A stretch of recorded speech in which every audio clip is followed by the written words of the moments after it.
All right. So the next section we're going to talk about is segregation through using what's called school choice. This is something that emerges right after Brown versus Board. It kind of mixes with Milton Friedman's.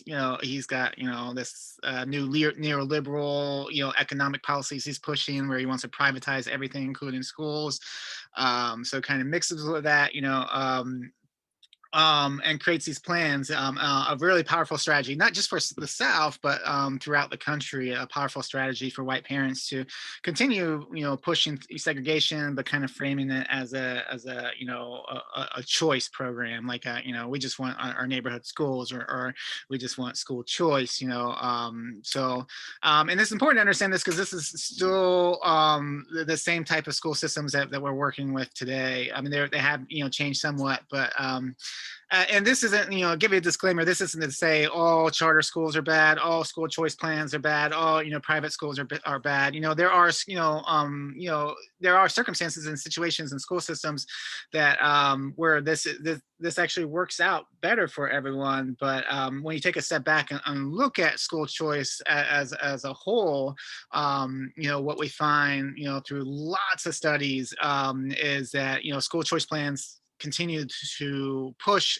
segregation, continue to benefit white kids more than black kids, and something that we really need to start spending time looking at and analyzing. So we're just going to talk about how this school choice forms in the 50s and 60s, and then kind of how it morphs into the school choice plans that we have today. It wasn't, first it wasn't called school choice right away. It was called freedom of choice plans. And these plans particularly, emerged like directly after 1954 Brown versus Board. A lot of school districts realizing that all of a sudden they're going to be forced to integrate. So they set up these school systems where they can choose to continue being segregated, through multiple different loopholes. Equal Justice Initiative, says white parents nationwide acted to deny black children equal education by voting to close and defund public schools, transferring their children to private white-only schools, and harassing and violently attacking black students while their own children watched or participated. So we have immediately we have these freedom of choice plans, and typically depending on what region, if you're in the South or North or the West, there was a couple of different options for you. In the South, they created these new private, often religious schools called segregation academies, and they were white only. They're private. They got around the public desegregation orders that way. And many times they found ways to direct, public funding that should have gone to public schools. They found ways to kind of direct that to these segregation academies. To continue segregation, and then in the North and in the West, they had very similar situations, but they didn't call them segregation academies. They called them private schools.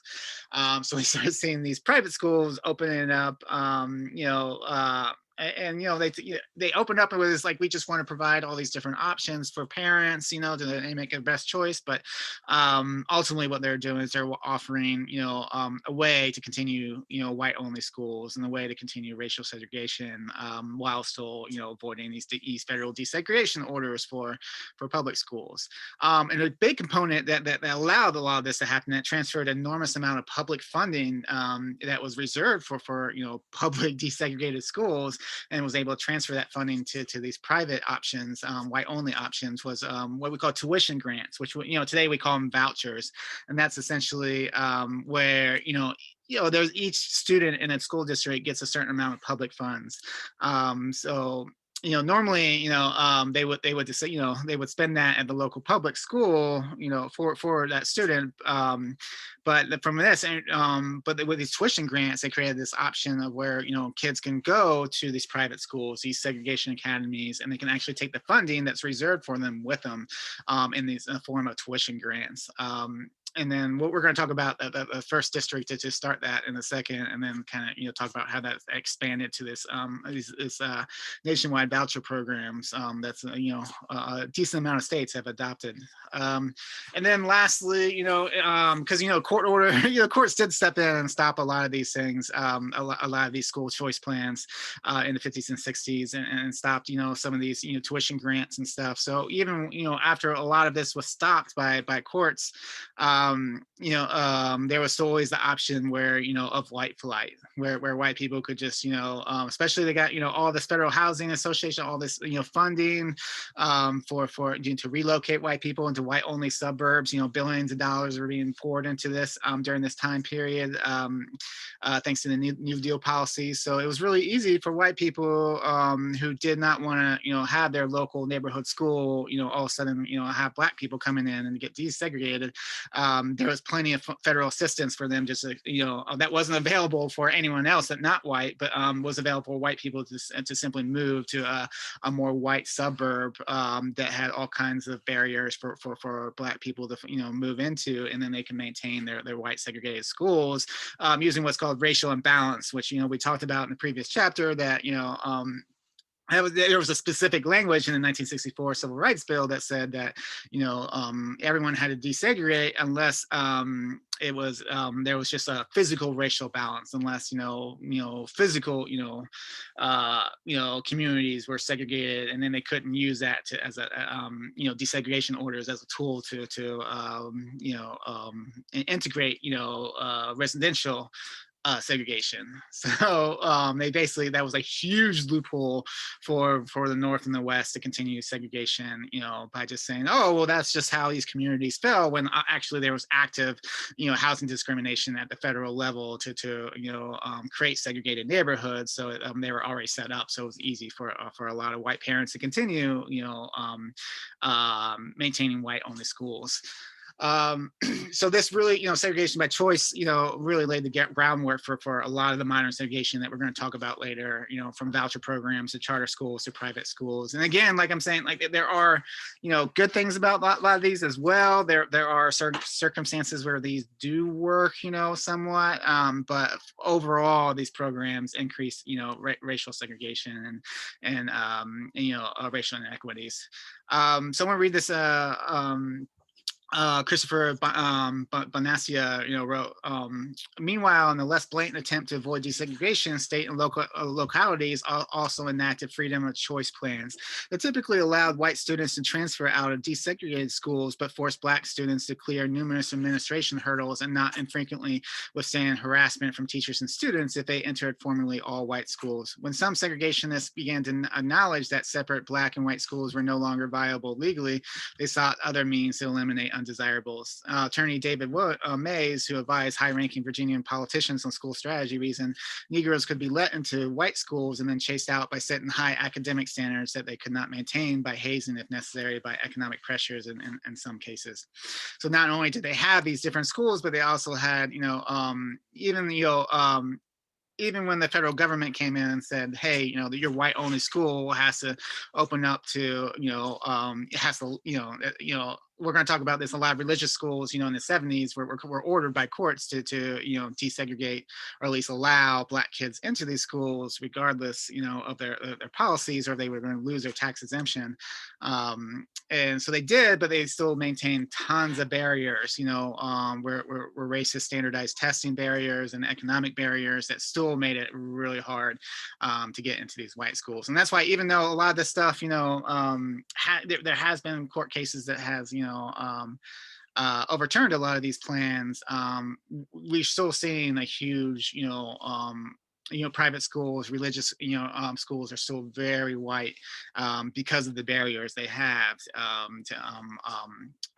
to make it, extremely hard for black students to join. All right, so let's just start. I want to go through all the different options of school choice in the 50s and 60s, and I want to start in the South with segregation academies.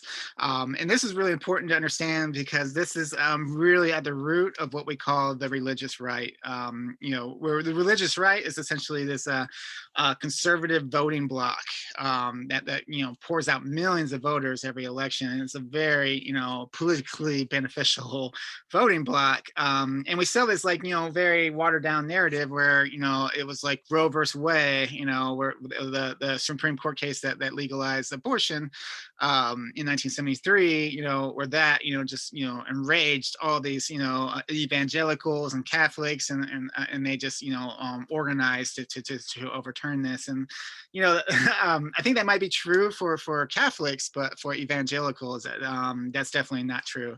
We'll talk about the real history behind religious rights and how it has to do with segregation academies and continuing racial segregation. So segregation academies immediately emerged, right after Brown versus Board in 1954. They're all, private, mostly Christian academies that basically, just ban, anyone that wasn't white from attending. Eventually, in 1976, that the Supreme Court outlawed that and overturned that, and basically said if you guys want to continue you're having these tax exemption, because all these schools are tax exempt, even though they're making a lot of money for evangelical leaders who start this, like Jerry Falwell and Bob Jones. So the federal government basically said you have to allow, you can't have tax exemption and segregation. You have to allow students to come in of any color. So they did, but again, they made so many barriers, where it's just, it's still, these schools are, the ones that are still around are still very, very white. And at the same time, they use Christianity as an excuse to segregate. They talk about how the Bible gives them the power to segregate. And yeah, and it's important to understand also that they're also, even to this day, like Liberty University and a lot of these schools are teaching, college and high school, academic, K through 12 are teaching, they don't have accountability for educational standards, so they can literally teach whatever they want, and a lot of them teach very political right, right-wing propaganda, racism, sexism, things like that. Randall Balmer talks about, he says many popular textbooks used in Christian schools teach American history in ways that privilege white culture. For example, the books often downplay the displacement of Native Americans or minimize slavery by noting its positive effects, such as introducing slaves to Christianity. And that's just a little bit of what there's a reason why most people who go to these schools end up being voting a certain way, because of the education that they're given. So we have this time, so all these religious leaders, like evangelical leaders are creating these segregation academies, mainly to continue segregation, Jerry Falwell, was a big, he was a preacher for, during Jim Crow, and he was, adamant about preaching segregation. And when, Brown versus Board happened, he was enraged, and he actually, started founding these segregation academies as a way to continue racial segregation. But it really wasn't until like the 70s when this guy, Paul Weirich, this guy, we talk a lot about him in the political right class. He's started a lot of different organizations like ALEC. I always forget what the acronyms for, is like American Legislation something Council, that really was integral in creating the rise of mass incarceration. He's really good at making cookie cutter laws, to expand private prisons throughout this country, and he did a lot, really big on voter suppression and voter suppression laws. They work with Republicans, states legislations to introduce all different kinds of legislation, again, like from voting suppression to mass incarceration, private prisons, things like that. John Oliver did a really great bit, you should check out, about Alec, but Paul Weirich, I mean, he's basically he's a conservative consultant, Republican consultant, is looking for, ways to create, conservative voting blocks. And he's been for decades, he's been looking for a way to rally conservative voters, particularly evangelical voters, in a block that he wants to call the moral majority, that will come out for Republicans. And he's really failed. Like, he's tried all different kinds of, from pornography to family values to all these different, anti-homosexual, policies. So he's tried all these things, and he's really struggling. I mean, he's got a lot of Catholics are on board, but he's struggling to really capture that huge and evangelical population. Evangelicals, I mean, they're an umbrella term. They could be like Baptist, Protestant. Mainly they're a very conservative Christian group, and it's kind of hard to pin down. They're very versatile, but for typically they vote, and live very conservatively, around Christian values. But for the most part, they weren't very political for a long time. I mean, they were like gradually, I mean, they Billy Graham organized a lot of them. He would, is famous for, mixing in Christianity and pro-capitalism and anti-communism, values into the Cold War. And, there's, various, several preachers like that did that, but for the most part, that they weren't this like united front. And in fact, in the with Jimmy Carter, they actually rallied, to get Jimmy Carter elected, because Jimmy Carter is actually an evangelical. He was actually a Sunday school teacher. He's like the perfect example of what evangelicals should be voting for. Paul Weirich, he's trying to figure out how to tap into this conservative voting base to get them to rally for Republicans. And he figures it out. We tell the story that he figures, he rallies them around Roe versus Wade, that the Supreme Court case that outlawed abortion in 1973. But in reality, like most evangelicals at the time were actually very supportive of Roe versus Wade. Most of them taught that birth, life was created at birth, not at conception. Most of them were taught, believe that women had the right, to choose. Surprisingly, even a lot of these conservatives that we think about, like Jerry Falwell, was not against abortion at all, or at least, saw it was like a constitutional right. But it really wasn't until like 1976 that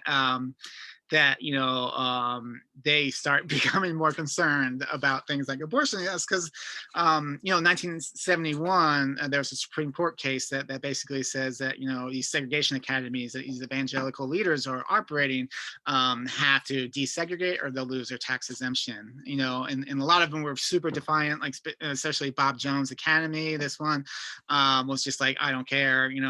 This is my religious freedom to segregate. So they continued, and this was actually like Nixon, was the first to instigate this and start, pushing to revoke these tax exemptions. And then in 1976, Carter is in office, and they really push. They pushed to really start, cracking down. And it wasn't even Carter's policies. Like, he didn't really care so much about this. This wasn't a big issue for him. It was more these federal courts were pushing to revoke this tax exemption.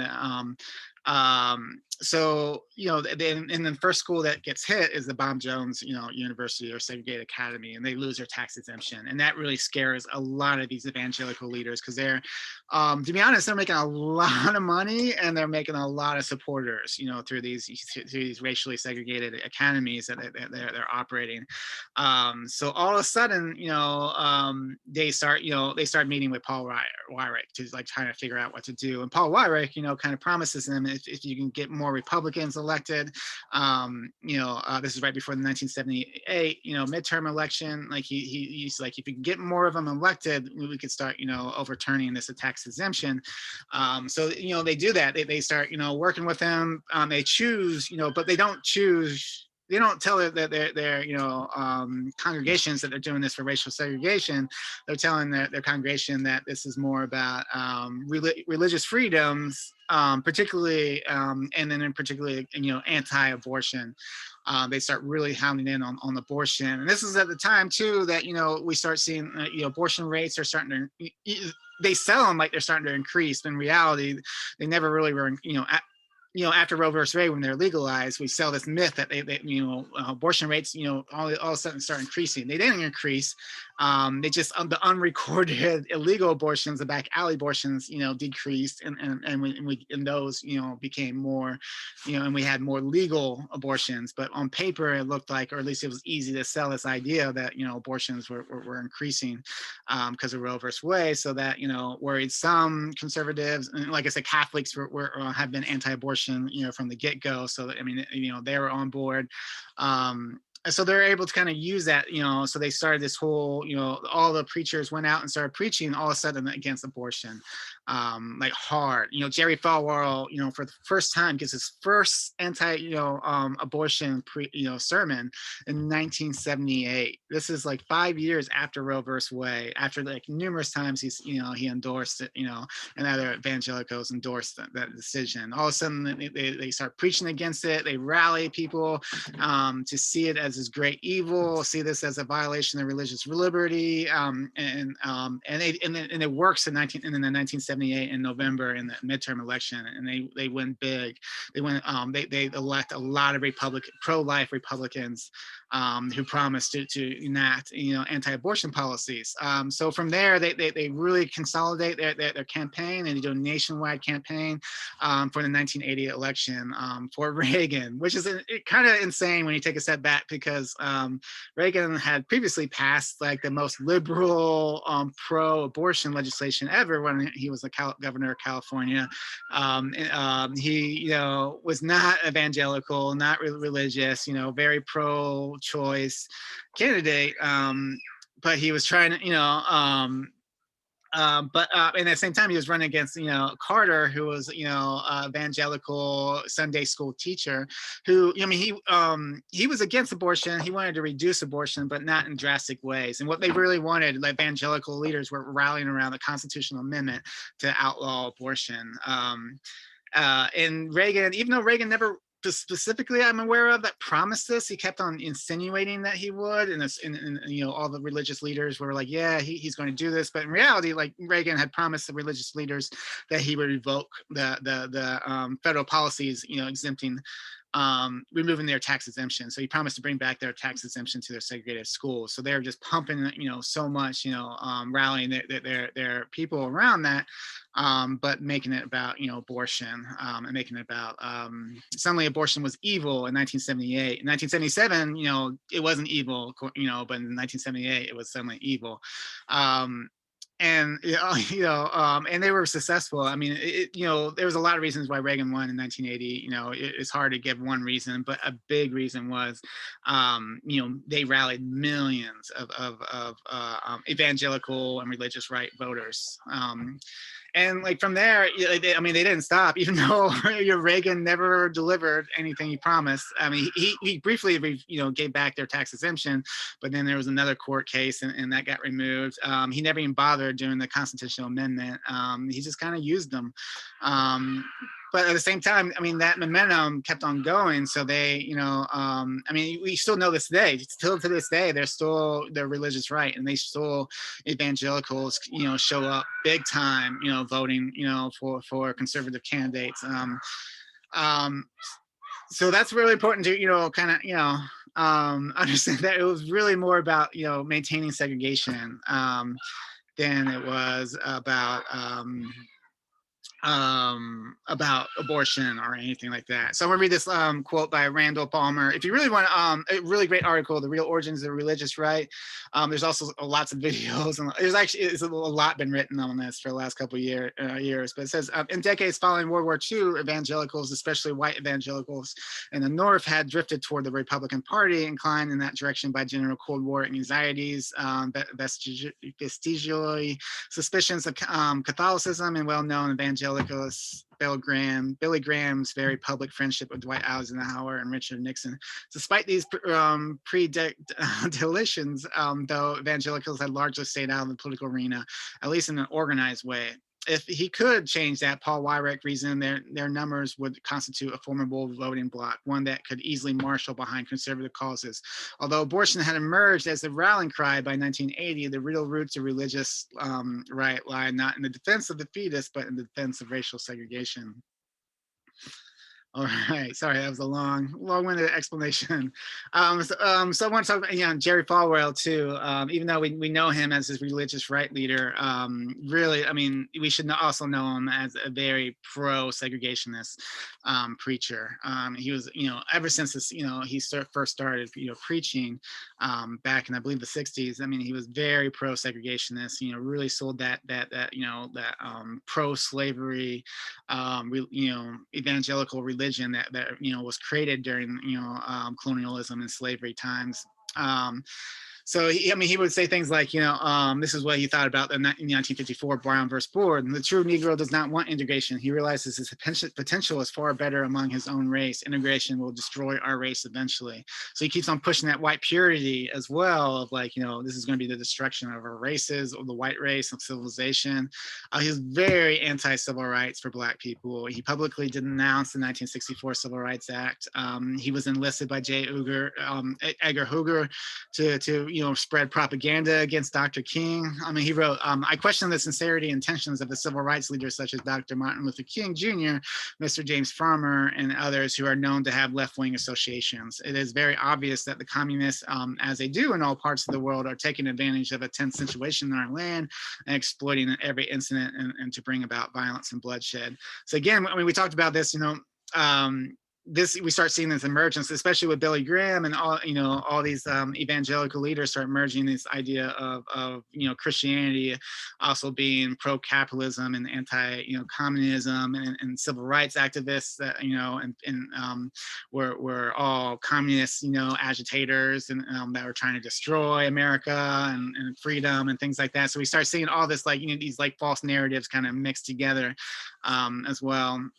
And from there, he starts several different segregation academies and schools that some of them like Liberty University are still operating and making a lot of money.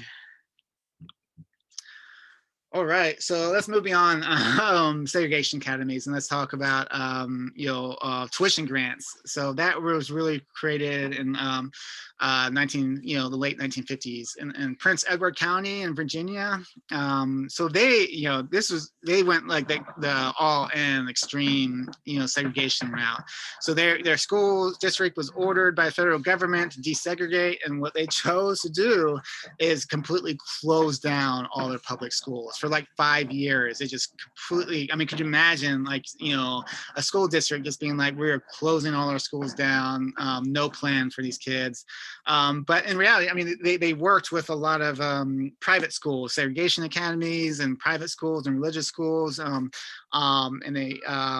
they worked to help start a lot of them that were all white only schools, and then they created the first voucher system, the first tuition grant program, where they would offer white students vouchers of $125 for elementary and $150 for high schoolers, and those students could take that to whatever school they chose. So and since all the public schools are closed, and there was only white only private schools, basically all the money that we had, they would normally be spending on Black and white kids got funneled into these white only private schools. And at the same time, Black communities were much more poorer, thanks to Jim Crow and our white supremacy history. There's a huge racial wealth gap. So all these well-off white school communities had no problem building and starting private schools, but Black students couldn't. So there was essentially no options. I mean, some of them found, tutoring and found, church schools and different ways around it. But for the most part, for like 5 years, Black students just, they didn't have any formal education in that county. At the same time, white students were receiving this really great, segregated education. And that, I mean, you could tell left a huge, academic, disparity, racial disparity in that county. And then eventually in 1964, Supreme Court orders them to, the Prince Edward County to open back up its public schools. So they did, but they continued the tuition grant program. So even though the schools were suddenly opened again, they were only receiving a small percentage of the funding. Something that like 189,000 went to public schools, but then set 375,000, went to white only, segregated, schools with tuition grants program. And eventually the federal court, struck that, tuition grant, program down as well. And then a year later, it was pretty clear that how it was discriminating against, and continuing segregation. But unfortunately, that program kind of blew up since then, the tuition grants, and became this voucher program that we still see to this day, not only like in the 1960s, this was like a great example. This was a model that tons of school districts, all over the country, eventually adopted. And I was like, and by so by 1969, over 200 private segregation academies were set up in states across the South, and 7 of those states, offer tuition grant programs. So all over the South, all of a sudden, they were funneling money away from integrated public schools into segregated, private schools. And that, eventually, spread all over the country. And that's a model that we see a lot of today. We'll talk a little bit more about what it looks like in a second. But and even at the point when it was so bad, the federal government would step in and say that you can't do this, voucher program anymore. They would just go back and rely on white flight and school choice. They would, move to more white segregated areas, or find, loopholes for more white schools that they can move to that, were desegregated but had tons of barriers, so Black kids couldn't, follow. Very similar to like suburbs. White schools in the suburbs had tons of barriers Black people couldn't move into, and same with a lot of these white schools. So read Chris Ford wrote on the racist origins of the private school voucher program. He wrote, white flight from public schools to segregation academies in Alabama had devastating effects on districts' abilities to raise funds. As more white students left the public school system, white taxpayers became reliant to raise property taxes to fund their public schools. Authors of a study looking at the effects of Alabama's mid-century school choice policies found that when communities have dual school systems, that is to say, a public and a private system, taxpayers are significantly less inclined to fund public school system. All right, so let's talk about a little bit more about school vouchers and where they're at today. So school vouchers, even though it was first used particularly as ways by Prince Edward County and lots of southern states as a way to kind of avoid federal desegregation orders, but it was originally created right about the same time as Brown versus Board in the mid-50s by a guy economist named Milton Friedman. So this is Milton Friedman up here. I apologize. I really hate these like sensationalized memes, but these 2 quotes he actually said, and we're going to talk about in a second. So that's why I'm including this. So Milton Friedman, he was, a lot of people call him like the father of neoliberalism. We're gonna have a whole class on neoliberalism, but basically that's like free market to the extreme. It's the belief that, the free market can produce the best outcomes in any scenario, including, what schools should be privatized, healthcare should be privatized, like utility services should be privatized. Everything should be privatized and run by the free market, and this includes other concepts like trickle down, deregulation, all these things, particularly around like environmental deregulation and public health deregulation. It's basically just giving entrepreneurs free reign to kind of produce as much wealth as possible, with the idea that it's spread around to everybody. We're going to talk a lot about the outcomes of that, many negative outcomes that we know about. Like there's been lots of studies that just came out recently that are like hands down there was zero benefit from trickle down economics. All these like rich tax breaks just created enormous wealth and quality, so we'll get into that another time. But I mean, basically though, like one of his goals of privatizing everything was to privatize schools. I mean, he particularly believed that, you know, if schools were all privatized, they would all compete to, you know, for students, and creating really great schools. So he advocated, you know, tuition grants, later school vouchers, was the idea that you can take, you know, public funding and move it to private schools. And right after Brown versus Board, after you noticed that, you know, a lot of these southern states were picking up on his concepts and actually implementing it in ways that, you know, desegregate or to avoid desegregation, he's, you know, had this famous quote. He said, "Privately conducted schools can develop exclusively white schools, exclusively colored schools, and mixed schools." Then he goes on to say, he's often cut off on this, but he goes on to say that, you know, it's really up to the parents. They can choose, you know, with these private schools, we can give them the options of segregation, you know, and then they can choose which school, you know, if they want to do a mixed school, if they want a white school, or you know, which goes 100% against Brown versus Board. And also we know in this outcome, if you give the choice to parents, it just, you know, it ends up creating that, you know, more segregation and more inequities. So, you know, I mean, he was on board with all of this for sure. And then later he says, you know, he actually said this quote in 2006 at an ALEC, American Legislative, you know, Executive Council, the one that, you know, Paul Weirich's group that we just talked about. And you know, that was very, you know, very pro-liberal, you know, lobbying group. And he gave us, you know, he said the ideal way would be to abolish schools, abolish the public school system, how vouchers. So he talks about, you know, he talked a lot about, you know, how, you know, we need to privatize the school systems to create better results, and in order to do, you know, the way forward to do that is vouchers, you know.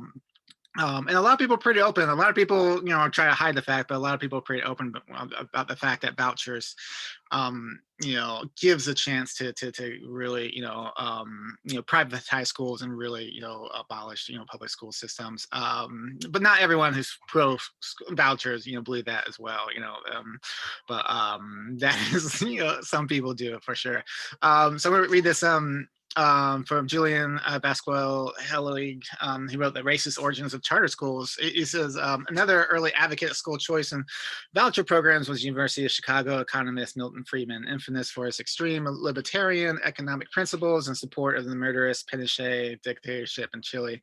His faith in voucher programs and private for-profit educational institutions stemmed from one of his ideas that is often parroted by modern-day conservative politicians: the belief that competitive private enterprise is likely to be far more efficient in meeting consumer demands than nationalized enterprises. So fast forward, you know, I mean, the tuition grant started right after Brown, but really, you know, kept on going and kind of spread, you know, according to Ed Choice, which is a Milton Friedman's a lobbying group, which we'll talk about in a second, but does have a lot of information on you know, vouchers and school choice programs. They claim there's 29 voucher programs in 18 states. So it's really kind of, you know, and that's really been, you know, spreading out since the 50s. And you know, for vouchers, you know, they sell them like that it's intended to, you know, for low income students. You know, it gives them a chance, you know, for you know, particularly kids in poor communities of color. It gives them a chance for some of them to escape their bad schools and go to like a nice school in a white community. You know, and for those students that escape, you know, a lot, you know, I mean, there's definitely, you know, downsides to that, but a lot of them, they do benefit from that, you know, that school, but then all the kids that are left behind, you know, they're losing even more funding. You know, they're, you know, they're going to this very underfunded, you know, black school or school color in communities, you know, of color, and that, you know, is already underfunded, but then their best students leave to this white school, and then that, you know, defunds your school even more, and then even decreases, you know, test scores, which, you know, can defund federal funding as well. So it just creates this worse situation while increasing segregation, it's not, I mean, the problem is like, we do need reforms for our public school systems. There are a lot of issues with our public school systems, but we're going to talk about disaster capitalism, in a second, but this is almost like a disaster capitalism where they're like, this is awful, so let's just get rid of public schools and go private, and everything will be better. But in reality, we know, it is not better. It actually makes the situation worse, increases segregation and racial inequities, increases opportunity, discrimination, and all different kinds of things. So, but we're going to talk, kind of dive a little bit deeper into that. Um, but yeah, it's almost about 200,000, traditional voucher recipients, and then there's lots of different various forms of like modified vouchers that that were probably another 200,000, are attending. So it's a decent, sized population that's participating in these voucher programs. But what they mainly found is there's been a lot of studies. And I'm not trying to cherry pick studies. I'm sure there's a couple pro voucher studies out there, but for the most part, when you just dive into these studies, almost all of them say the same thing, which is basically middle class white students benefit the most from voucher programs, even though they're intended for low income middle class white students are typically get them. They're able to navigate it better. They're able to and oftentimes it's basically they're able to use it to subsidize going to private schools. Private schools that even a lot of private schools, I mean, a voucher won't pay for the entire tuition, but it'll subsidize it enough that middle class white students can afford it, which often defunds even more public schools, while maintaining barriers, because poor students they can't afford private schools even with a voucher, so they're kind of trapped in this public school that's being defunded by voucher programs and moving that funding to private mostly segregated schools. So yeah, there is a lot of issues with for sure for school vouchers. I'm going to read this. Chauncey Alcorn writes, one of the sad consequences of a lot of voucher programs has been increasing of segregation. Having a voucher is not always enough to get you to a private school. It ends up being a way to give tax breaks to middle class families to have kids go to private schools. The overall effect is public education funding is used by private and religious schools. Statistics like these are typical for voucher programs throughout the U.S., which often are sold to the public as a benefit to poor kids of color, yet ultimately have been shown to exacerbate racial inequality. When vouchers are successful, they benefit the few students who receive them, but the failing schools they leave behind lose associated tax revenue and scholastic high achievers to boost their test score averages. The struggling schools' remaining students also lose the benefit of attending classes with academic role models. So they're basically like the best students in these schools are often the ones that qualify for these vouchers, and that just that leaves behind is an even tougher situation in these public schools with less funding as well.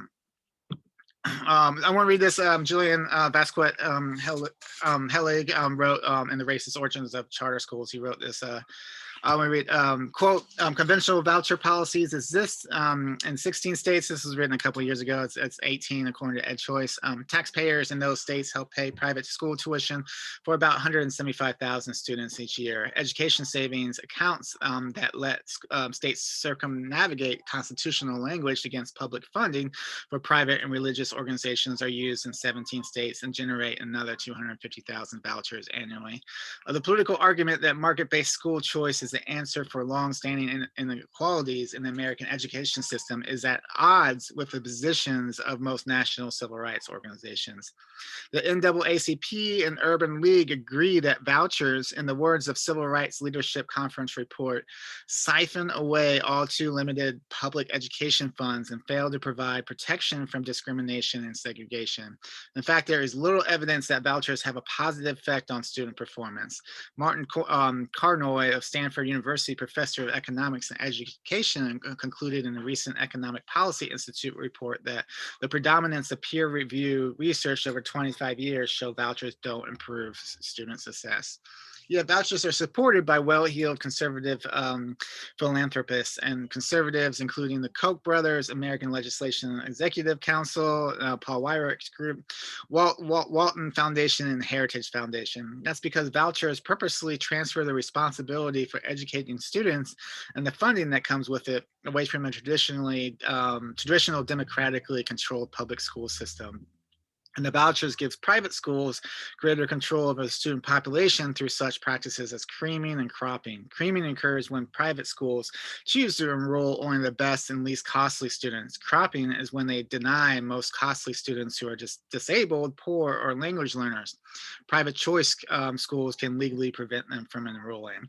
And there is a lot of, there's still laws that they have to follow somewhat well, they're not supposed to legally be able to just say, hey, you have a disability, we're not going to take you, but I mean, there's lots of loopholes where, lots of ways around where this is the outcome is they basically take the best students they can, and then they also have huge high rates of expulsion. So like, if kids, they do take kids and they're a problem, they just get rid of them, as opposed to public schools that take everyone and try to provide a best education for an equal education for everyone.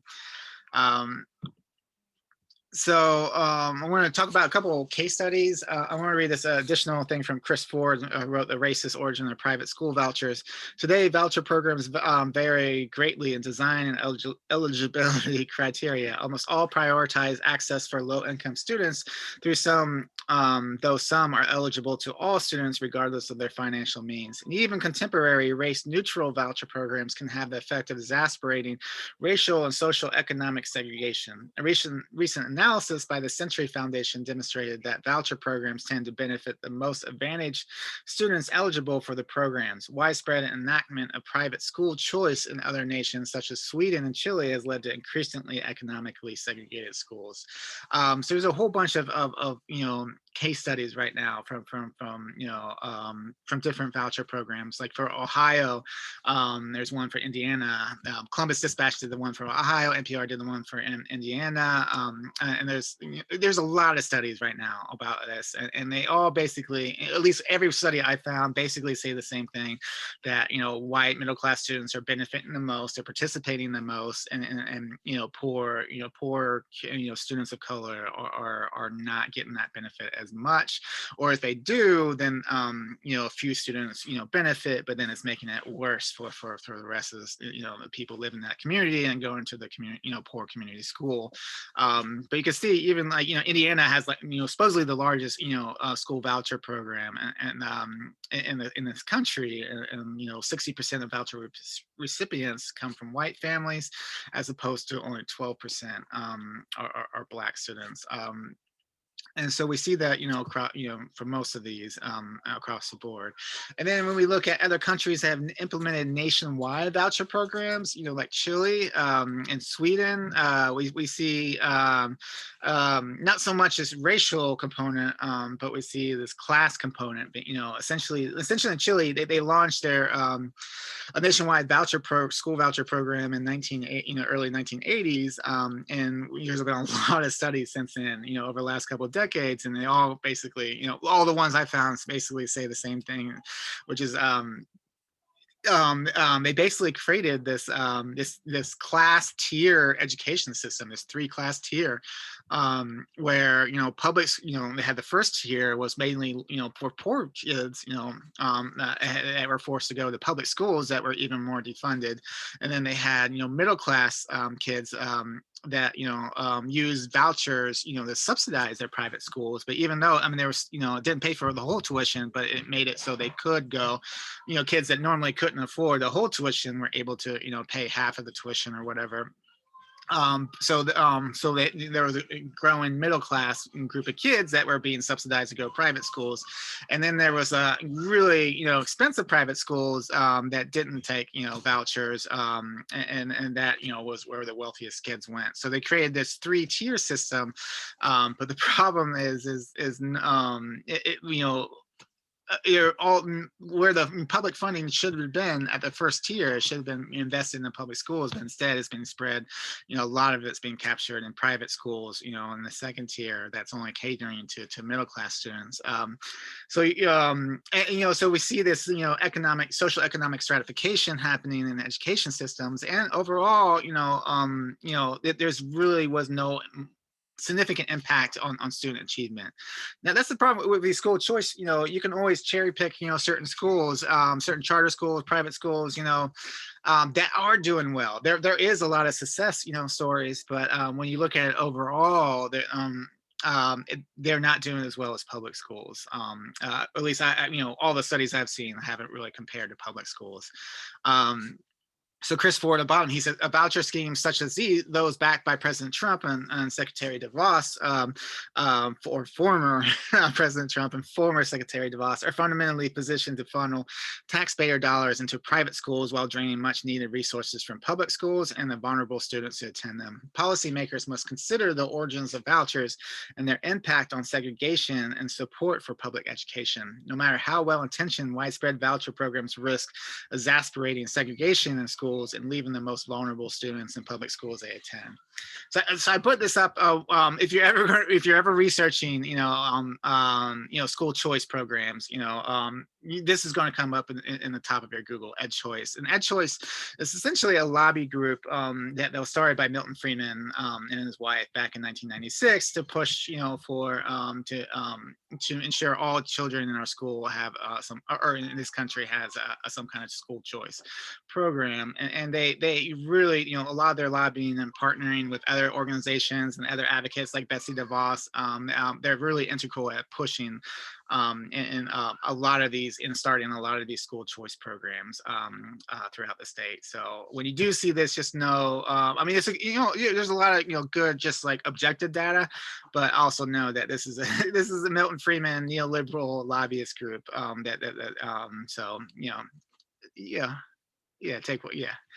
go with a critical eye.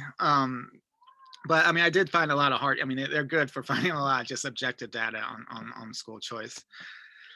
So there's another school choice program. So when we talk about school choice, it can mean a lot of different things. It can mean typically it means vouchers. Like Ed Choice only considers if there's a voucher program, they consider that school choice. But a lot of people consider other things school choice as well, particularly open enrollment is a big one. So open enrollment, there's two types of open enrollment. There's intra-district choice, and that means, you can go to, if there's multiple schools inside your school district that you live in, you could choose to go to any one of them. And then there's inter-district, which means, you can actually choose to go to schools outside of your school district, bigger areas or anywhere in the state, it's kind of different depending on where it's at. And sometimes those are mandatory policies, like they require all schools in a school district to be open to kids outside of the school districts. And sometimes it's voluntary where each school can decide if they want to or not. And so the National Center for Educational Statistics, according to their 2017 data, they found that 30 states allow districts to voluntarily decide to admit students from other districts, and 23 mandate districts to accept students from other ones. So this is a big form of school choice that's happening in a lot of different states. And I want to talk about particularly Michigan, their school choice program, because they're so, this was championed by Betsy Devos, back in, I think her, Betsy Devos, we'll talk a little bit more about her, but she's, I think a billionaire, or if not, like a really rich millionaire who spends a lot of money on conservative causes, particularly on school choice. She really believes in vouchers and religious schools and private schools.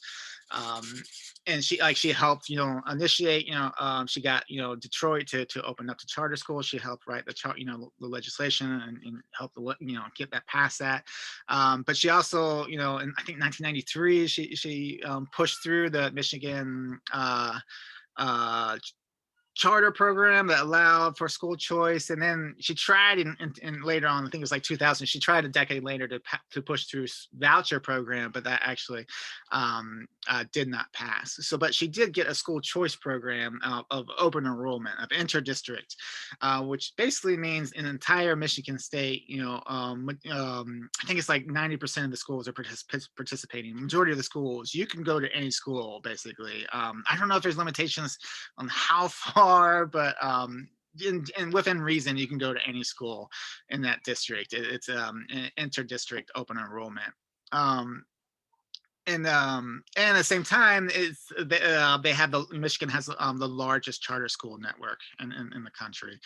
Something like, and it's something that, more than 100,000 Michigan students attend schools in other districts, so they're participating in open enrollment, and then their charters. Not only do they, let me go that back a little bit. I don't know for sure that they're the largest charter. They have a huge charter network, but they have the largest for-profit charter network, and that's really important to understand, because charters, we'll talk about charters more in a second, but charters can be, they're schools that get public funding, but they could be operated by either nonprofit or for-profit entities, and something like 70% of these charters, and or over 70% of the charters in Michigan are for-profit. And you look at the data, charters typically underperform public schools, barely. But if you look, but that's because the nonprofits tend to do better. The for-profits tend to not do better. There's some bad statistics on for-profit charters. I mean, so basically they're trying to get rich off of educating our children. So I mean, there are some. I mean, I would definitely want to know that. I mean, there are good for-profit charters, there are good nonprofit, there are exceptions to this, but overall, for-profit charters are not a good thing, and we really see that in Michigan. They implement this in 1996, and for the next decade or so, we get, there's a lot of studies about what's happening, and what they found is, they really didn't, this school choice program didn't improve education outcomes really. There was like no improvements in many ways. It did not. It actually decreased outcomes, and then but at the same time it increased segregation and increased racial inequality as well. So we know this. This is a great case study where we know. I mean, a lot of people claim, I mean, this is still in effect. I mean, a lot of these programs are still working, but they're not performing as well as when it was all public schools, or before the school choice program. So I'm going to read from Gary Miron writes, the outcome we can measure show it's the Michigan school choice program leading to increase in segregation, increased burdens for districts. If we are talking about choice as a market tool and we apply it as a market tool, there's going to be winners and losers. Mostly kids are losing and your public schools are being damaged. All right, and now we're talking about religious school choice. Now we're going to dive a little bit deeper into Betsy Devos and her vision of school choice, which is, more on her. Betsy Devos, she's the former Secretary of Education for the Trump administration. Very controversial because she has no experience in education, and she's a huge advocate. Not only advocate, but she's a large funder of school choice, particularly school vouchers. She is, she's kind of a, an enemy of public schools. Like, she's looking for ways to defund public schools and to fund private schools, and particularly religious schools. And what her time being there, I mean, we could do a whole class on all the, I'm just going to say all the horrible things she did. I mean, I found this quote from the National Education Association that kind of summarizes pretty well.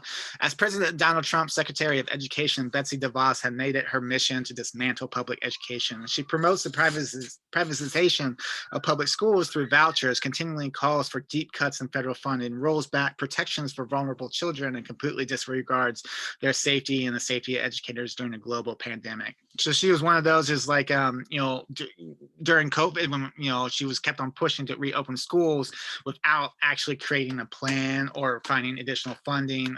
She was just Yeah, it was pretty scary. At the same time, she's been removing all kinds of civil rights protections for vulnerable children, including transgender children. She's been continually trying to defund federal funding for schools, while at the same time she's been pushing this national school voucher program. Particularly focused on funding religious schools, which a lot of states.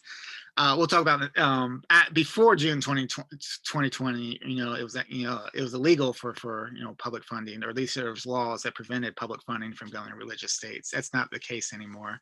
But let's just talk about so her like I said, she's a big funder, for the Republican Party and for a lot of conservative causes, and Christian causes, particularly, religious private schools. She really pushes that. And again, we talked about this a little before, but like religious schools, I'm sure there's a lot of good religious schools out there, but the problem with religious schools is there's very little accountability. They can completely pick who they want to accept and who they don't want to accept. They can discriminate. They can make, profits. That's literally how the religious right was formed by these evangelical preachers like Jerry Falwell, who were making tons of money, having segregated schools, and then Carter administration threatened their tax exemption, so that's when they rallied. So we have to be careful, because there are all kinds of studies as well that many Christian schools, I mean, they teach this curriculum that is often anti-gay, anti-black, anti-science, very pro-conservative, curriculum. I read this passage already, but I want to read it again. That many popular textbooks used in Christian schools teach American history in ways that privilege white culture. For example, the books downplay the displacement of Native Americans or minimize slavery by noting its positive aspects, such as introducing slaves to Christianity. So I'm not saying all religious schools are like this. I'm sure there's a lot of really great religious schools, but the problem is there's very little accountability for these schools. So so that's one of the reasons why public funds, weren't allowed to fund these schools up until a Supreme Court case, Espinoza versus Montana, where basically, this person sued because he was trying to use a school voucher to take to a religious school, and Montana was like, we have laws to prohibit public funding, going to religious institutions, and then our very conservative Supreme Court was decided to overrule that, and now. Because Montana was one of the 38 states that had state constitutional amendments banning public funding to religious institutions, and now that the Supreme Court overruled this, it's a matter of time for from all 38 of the states. There's going to be groups pushing for vouchers, and public funding for religious institutions. So the National Coalition of Public Education wrote this about the Supreme Court decision. The Supreme Court has opened the door for voucher proponents in states to aggressively pursue the diversion of tax dollars to private schools that can pick and choose who they educate and are not accountable to taxpayers. Now more than ever, as our country tries to rectify our history of racial injustice, we need to invest in our public schools that welcome all children and unite our communities, not in private schools that further divide us. All right. So I want to talk about charter schools. Now, because we've been mentioning charter schools a lot, but I haven't really define what charter schools are. So charter schools are basically this gray public-private, schools that essentially they're private, they're run by private entities, but they're oftentimes considered public schools that receive public funding. But then they can be managed by nonprofits or for-profits. It's like something like 16% of charter schools are for-profits, and the rest are nonprofits. So the majority are nonprofits, but in certain areas, like Michigan, majority are for-profits. And a lot of states have banned for-profit, charter schools completely, which I gotta admit, it sounds great, because like they're literally trying to, make profits off of our educating our children, which just seems like it's, they're going to be cutting corners, or I don't know. but yeah, like I said, I mean, there's a lot of bad, bad statistics on for-profit charters for sure. But essentially, how a charter forms is a state or a local municipality basically needs to create. Well, first they need some kind of legislation that allows for charters to happen, and then when that happens, and then they create these agreements with these nonprofits or for-profits where they create a charter, which is agreement saying outlining what kind of regulations they have to follow, what kind of accountability, workers' rights, things like that. But most of the time, there's these, charters have a huge lobby, a huge lobby. We'll talk about that in a second, but a huge lobby that in all states and then federal level that really push to make these charters have very low accountability, very low public, regulation, very low, transparency, and oftentimes, no requirements for workers' rights and things like that. So it's so oftentimes these charters, I mean, it doesn't have to be, I mean, they can create these like really detailed, strict charters, but oftentimes, they're less accountable than public schools. And charters, I mean, they first came about in 1992 in St. Paul, Minnesota. A lot of people, if you read, especially Ed Choice, they'll talk about how, charter schools and school choice has been around for, 150 years, and they have different examples. But I'm not going to argue that, but and most people will consider the St. Paul charter school the first charter school, at least in that model that we consider today a charter school. So it is most people would consider it a very new educational system, somewhat, only like a couple decades old. But as of in 2018 school year, we have a little over 7,000 charter schools throughout the U.S. So let me read this by Rand Miller. Writes, according to the 2019 report from the National Center for Educational Statistics, charter schools are no better at improving test scores than regular public schools. Research has also shown that charter schools are more racially isolated than other schools. Some charters advocates argue that segregation is acceptable as long as it's a byproduct of choice. A similar argument among Black school advocates is that integration shouldn't be the top concern. After all, the impetus for Brown wasn't the inadequacy or inferiority of Black schools. Black parents, however, aren't choosing to segregate from white children. It's white parents who choose to segregate from Black children. What charter schools do is exacerbate the divide. This has a lot to do with how children are assigned schools. Racial residential segregation produces racially segregated schools.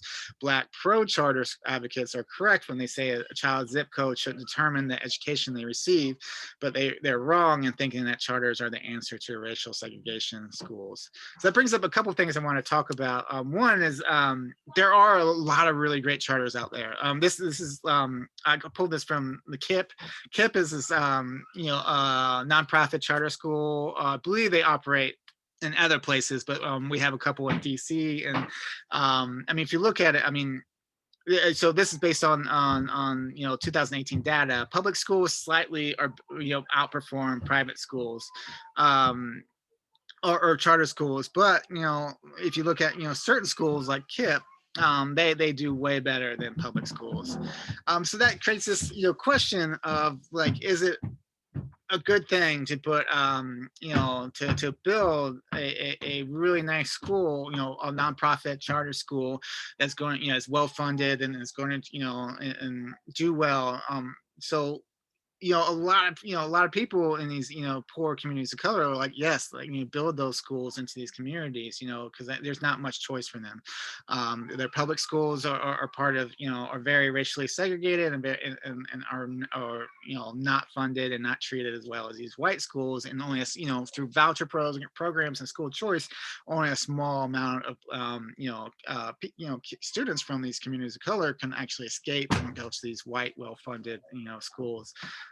So that means majority of kids are going to get a bad education. So they're like, well, yes, well, they're open to any, other option, so that's when we're like, well, that's the dilemma. It's like, well, let's build, so a lot of people are like at KIP, let's build these schools, these really good schools in these Black communities.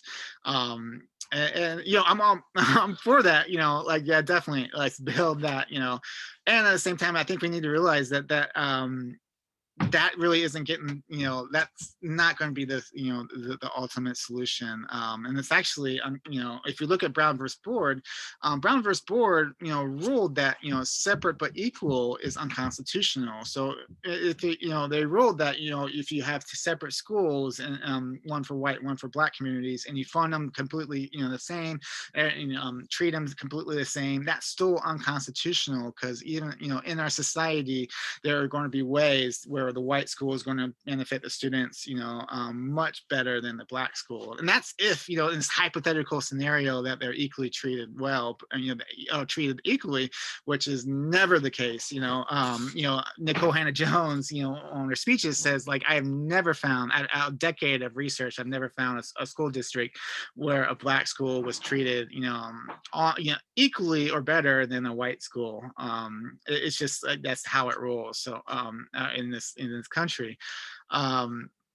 So creating these really nice charter school that can handle that can do well in black communities. I mean, yes, let's do that. I'm not saying let's not do that, but we also need to understand that that is actually unconstitutional, and it's actually those really nice schools are still not going to be equal to the white schools.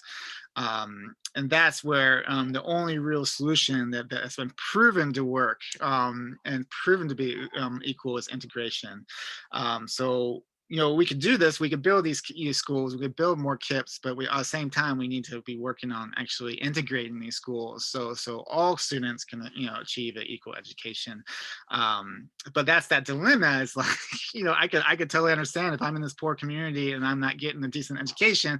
Everyone's talking about integration, but no one's actually doing it. I'm gonna be a big fan of schools like KIP. So that's the kind of the dilemma, hopefully you can understand the two sides of it, and that, and what we're going for.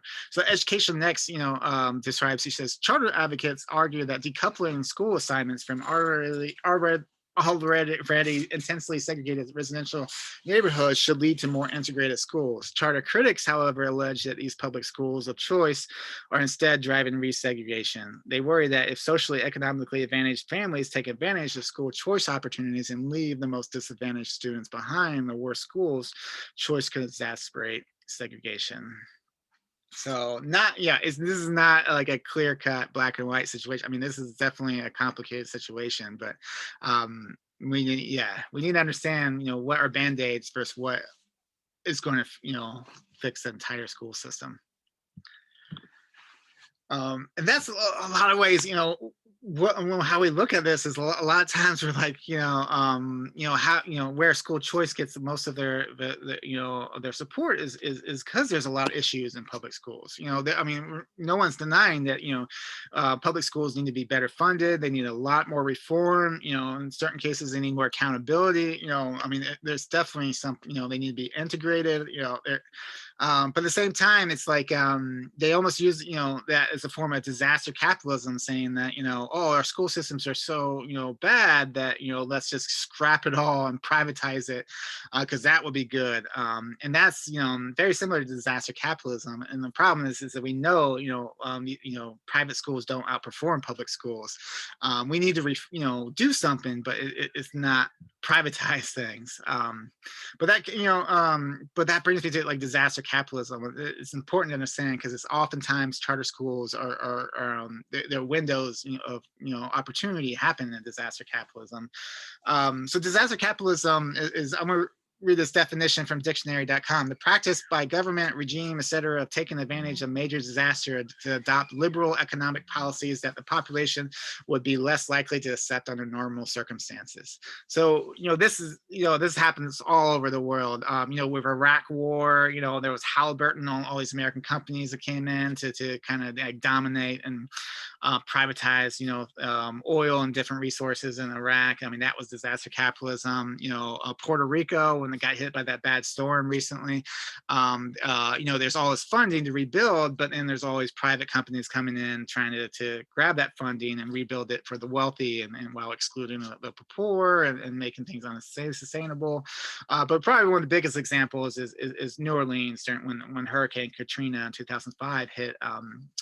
250,000 people were displaced, which is disproportionately, Black people. New Orleans was a Black, majority city. And I think I don't know. Yeah, I'll take it back. I don't know if it still is or not, but it's less. It's definitely less after Hurricane Katrina. That's because a lot of these, Black people, poor Black people, when FEMA came in, the organization that was supposed to, help them, disaster relief, they built all these, trailers and set up all these places for them to go in different cities like Houston, Atlanta, Baton Rouge, with really no way to get back. And no way to fix up their homes. It was, yeah, I mean, it was a very intentional way to kind of like to pull out poor Black people from the city and prevent them from coming back. Just for example, by 2015, New Orleans has 100,000 fewer Black residents than it did in 2000, based on these policies.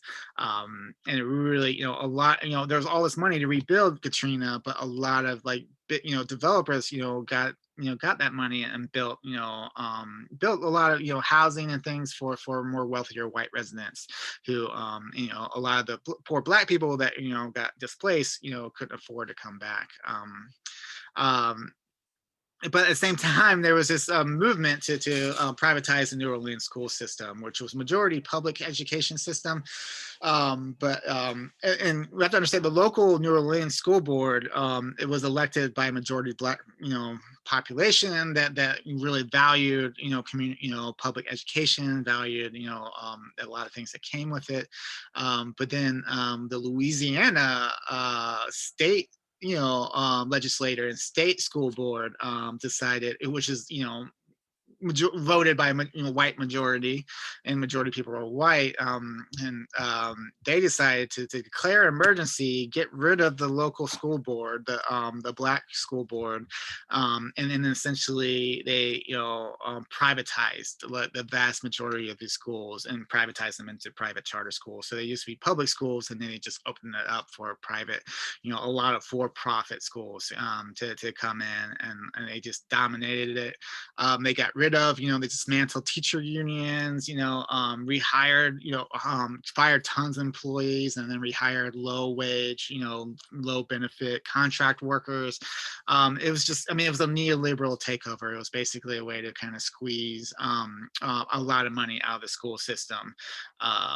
And what they found was, looking at, how well they did.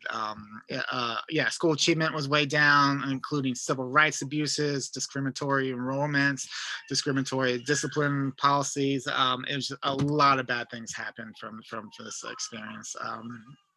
So if you want to read more about disaster capitalism, definitely check out Shock Doctrine.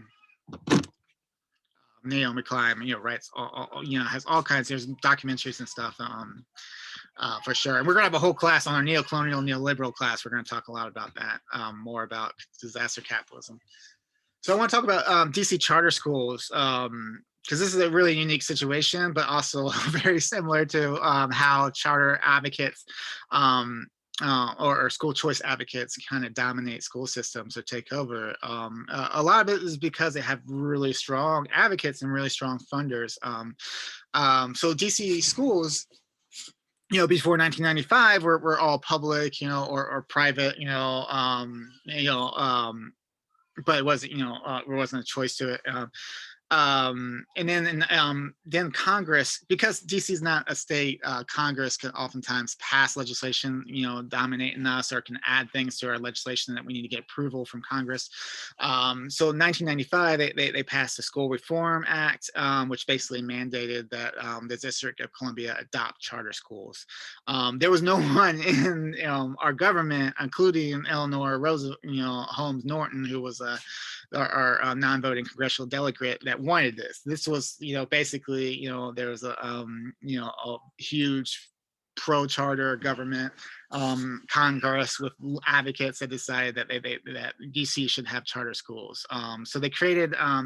Normally, there was only one entity that was supposed to allow charter schools to create charters, which was like our District of Columbia School Board. But they created a second one, the District of Columbia Public Charter School Board, that can authorize public charter schools, and eventually that they became the only one that can authorize it, and they authorized a lot of charter schools, and with now a whole lot of accountability. This was passed, there was huge advocates, like I said, Newt Gingrich, President Clinton, he was considered the New Democrats, or they're conservative Democrats that were for conservative causes to try to win over, Reagan Democrats who went over to Reagan during his presidency. There was a lobbying group called Focus, Friends of Choice of Urban Schools. We'll talk more about them later, but there's a huge lobby group that really fought to not only make this happen, but to prevent any kind of regulations or accountability for charter schools. So there's a really great article, Rachel Cohen, that writes How Charter Schools Won DC Politics. If you want to know like the long detail, it's like a 20-minute article, but it's really great about the history of our charter schools system. But she writes, Congress's involvement did not happen overnight. DC public schools have been declining for decades as families left the city or turned to private schools. 149,000 students were enrolled in 1970. That number plummeted to about 80,000 2 decades later. Academic performance was a source of embarrassment, and scandal routinely racked the district schools administration. So again, it wasn't just like all public school was perfect, and there was a lot of issues with DC public schools, but instead of passing reforms or trying to figure out how to work that out, it was like disaster capitalism. It's like let's open it up to privatization, let the free market take over. So and fast forward to today, we see that in our school year we have 66 nonprofits operating 128 schools, charter schools that in DC has 43,000, about 44,000 students enrolled in last year, and about 47 of them % go to charter schools and 52 go to public schools. So it's it's almost it's almost half. Rachel Cohen also writes, manufacturers have aided the local charter advocacy apparatus over the past 2 decades, from a struggling traditional school district that drove parents away, to a weakened teachers union consumed with its own problems, to conflict adverse council that largely welcomed the relinquishment of school oversight. But charters advocates' biggest assets has been the School Reform Act, federal legislation enacted in 1996 authorizing the creation of charter schools in the district. Since this passage, the law has been used to ward off attempts by local lawmakers who sought more control over the public charter schools they were funding. So that's really important to understand, because we'll talk about how they continue to be unregulated. But when we look at charter school performance, basically it's very similar. The overall performance of charter schools is public schools are doing they're doing better than charter schools, but again, it's like this is that KIP, there are certain charter schools that are doing way better than public schools, but overall public schools are doing slightly better. I'll read this. Rachel Cohen also writes, from the very start of DC's charter movement, there have been concerns about oversight. An inspection of one school in 1999 revealed poor attendance, incomplete student health records, and an insufficient focus on the core academic subjects. Another charter provided its students with no textbooks for a full year, with the student explaining that when visitors came, administrators instructed them to keep their notebooks open to conceal a lack of books. Another charter closed early for financial mismanagement. Officials reported that the principal had awarded $60,000 bonus to himself, his wife, and other staff members, and tried to hold student report cards hostage to avoid prosecution. So again, it was good and bad ones, but Yeah. So, because of a lot of these really bad, charter schools, there's been this ongoing effort right now in DC that's still happening today of trying to have more oversight, more transparency, more accountability for these charter schools. But unfortunately, there's been this huge lobby, even though none of them are registered as lobbyists. There's all these lobbyist organizations, that have successfully fought off any kind of attempt to regulate charter schools. From the Friends, the Focus, they defeated legislation that was trying to, in 2006 they were trying to bring transparency to decision making, public bodies, and in 2008 defeated legislation to increase government oversight. So Kathy Patterson, she was a DC auditor during much of this time period. She wrote, they were the ones who convinced everyone that there was no authority locally to legislate charters. And I think that's been a myth that's been around since 1996. They convinced council members of that. They convinced people in my office of that. I guess you can say over and over again for long enough, and people will believe it. In 2004, at the urging of Focus charter supporter, Senator Mary LaJarue slipped an amendment into the Dc Appropriations Act requiring DC officials to give charter schools a right of first offer instead of a preference to purchase or lease vacant DC school properties at 25% discount. Remarkably, Senator LaJarue did not consult with any DC officials before making this change. Local leaders, again, including Delegate Eleanor Holmes Norton, were outraged by this federal brazenness. So again, we have to get all our budget bills, approved by Congress. So without even asking anyone, at the urging of Focus, Focus got the senator from Louisiana to slip an amendment that basically gives charter schools first right to any free old school building that opens up. Normally they would give people for it could be adapted to a new rec center, community center, or new public school. It could be used for a lot of different reasons, and it has this whole process it goes through. But now charter schools get to have first say, first dibs on all DC public property, like old school buildings and things like that. Not only that, but at a significant discount as well. And we just see these huge huge amount of funding going into these lobby groups. Walton Family Foundation is giving Focus over $7 million. There's all these other groups like Democrats for Education Reform that gets all this money, that spent $450,000 on lobbying and DC elections for pro-charter candidates, they have canvassers and political ads and, commercials. Parents Amplifying Voices in Education, PAVE, they have corporate funded lobbying group, which trains local parents to advocate for school reform. But the crazy thing is the fact that these organizations are spending millions on lobbying, to prevent regulations and government oversight. But at the same time, none of them are actually registered as lobbyists. So every year, I'll read this from Rachel Cohen writes, every year DC charter schools collectively funnel hundreds of thousands of dollars from their budgets to private organizations and then lobby government agencies against efforts to regulate the schools. In return for their contributions, charters have received dedicated advocates in the halls of city government and in public debate. In practical terms, this has mostly entailed keeping local lawmakers off charters' backs. A July 2018 invoice that Focus sent to one charter leader said that the school's payments have already had an impact in 2018, securing a reduction of unreasonable monitoring and oversight by blocking or fixing 5 major pieces of legislation.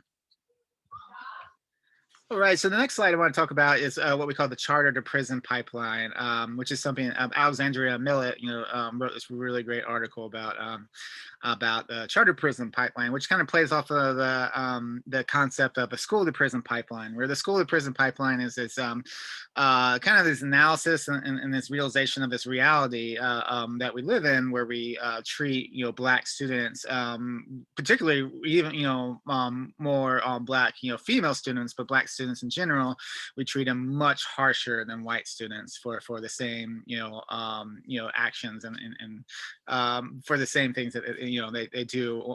Particularly, Black students are more likely to receive harsh judgment, or more likely to be, perceived as guilty, or more likely to be suspended, more likely to be expelled, more likely to be brutalized or arrested by, a school resource officer, than white students. And on average, it could be up to like 3 times as more likely. And this happens in all schools, because this is basically a reflection of our society.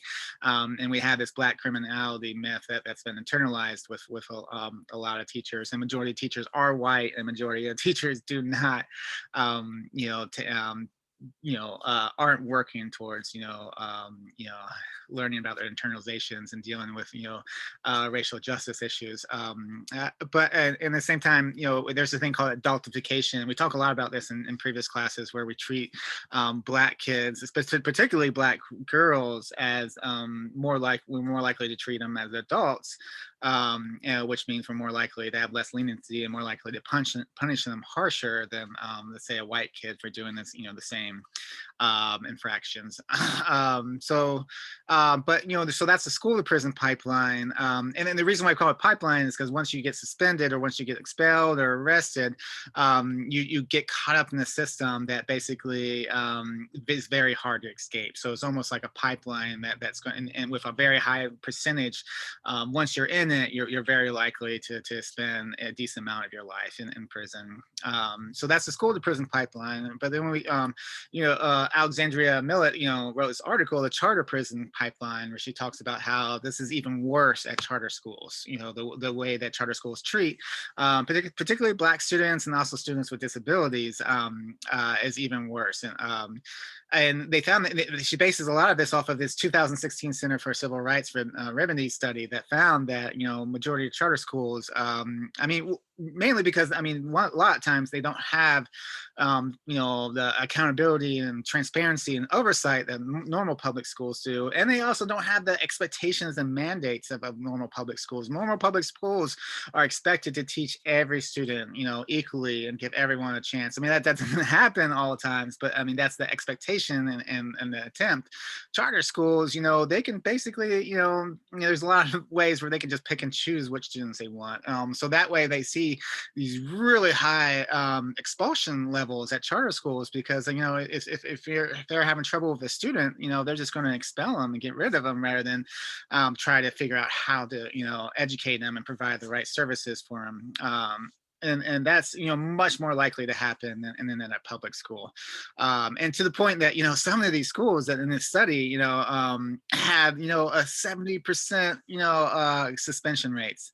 So that means like 70% of their students at one time were suspended. I've never heard of that happening at a public school anywhere close to that. But a lot of there are some charter schools that did better than others, but in general, almost all the charter schools did slightly worse, to much more worse than public school. A lot of public schools, to the point where Black students are 4 times more likely to be suspended than white students. Students with disabilities are 2 times more likely to be suspended than students with with no disabilities. And they found, this school, and they reviewed hundreds of schools and found pretty astounding rates of discipline and expulsions, particularly disproportionately focused on Black students and students with disabilities. And that's really important to understand, like the snowball effect of that.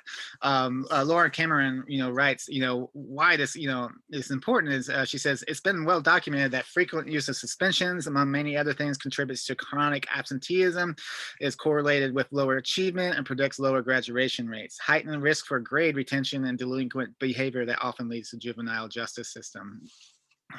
Alexander, I want to read this real quick. Angela Harris, an actual teacher, talks. I believe I pulled this from the Alexandra Millett article, but it's a really great quote. She says, in terms of the way that Black students are criminalized, I think that both charter schools and public schools are guilty of feeding Black students into the school to prison pipeline. The difference, I believe, is that charter schools have the ability to control their student population. That means they have the ability to just expel whoever they want, to pick and choose, who they want, as opposed to public schools that are really trying to educate everyone, even if they're not successful. They're really trying. So and that's a big reason why we see that this difference of rates. Alexandra Millett writes in a really great article, The Charter to Prison Pipeline. I would recommend reading. She writes, some charter schools, lacking the mandate that traditional public schools have to provide an education to all students, implement a no excuses discipline policy. These policies can result in increased suspensions and expulsions for even minor violations. Although the charter system often paints itself as a better option for Black parents, in general, it has not acknowledged that the harm that rigid disciplinary policies have imposed on Black students. Various charter schools reference the broken windows theory as their guiding principle, that punishing the small offenses will deter people from committing more serious ones. Broken windows, we're going to talk a lot about this in the policing class, but that's actually like policing techniques where they crack down on small infractions like, graffiti or public intoxication, with a belief that, if they crack down on little things, it will prevent big things from happening. But it's just the opposite happens. We'll talk about it, but that's literally what a lot of these charter schools are doing. When they apply this in the school, they're treating the children like, if we don't treat them in a harsh way, the kids are going to turn into criminals. And that's the scenario that whiter and wealthier communities would never accept. Charter schools that are majority Black more often focus on teaching obedience. The strict rules and the guidelines in charter schools lead to seemingly shocking reasons for suspensions. 2 Black girls were suspended for wearing their hair in a braided style at a Massachusetts charter school. In New Jersey, a charter school with special needs was suspended for charter student with special needs was suspended for throwing a book. One New York charter school principal made a got to go list of difficult students. 9 of the 16 eventually left the school. All right.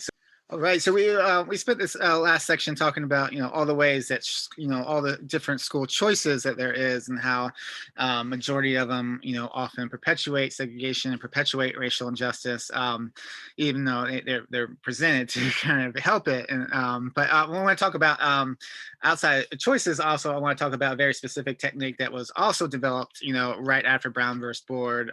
Actually, in many ways was developed before Brown versus Board, but with the intentions of finding these very nice race-neutral ways of implementing racial segregation and discrimination, and that is standardized testing. So I'm going to just read this quote from Asher Price. She writes, "A secret 1950 strategy is to keep out Black students." In the summer of 1955, administrators at the University of Texas at Austin had a problem. The U.S. Supreme Court Brown versus Board of Education decision handed down the previous year required educational institutions to integrate their classrooms. But the regents overseeing the state university system, flagships campus, the old alumni who formed the donor base, and the segregationist political forces that pulled the purse strings were all determined to find ways to keep African Americans from stepping foot on campus. The committee went on to observe that if the 2,700 person freshman class was admitted according to the state population proportions, 300 would be Black.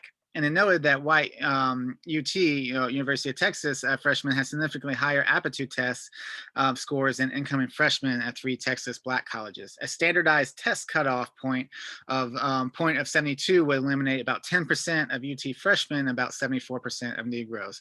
The committee stated in a footnote, assuming that distributions are representative, this cutting point would tend to result in the maximum of 70 Negroes in the class of 2,700. So this is basically the University of Texas realized that they're going to be ordered by the federal court to start integrating. So they came up with this plan to use standardized tests, which they already knew at the time.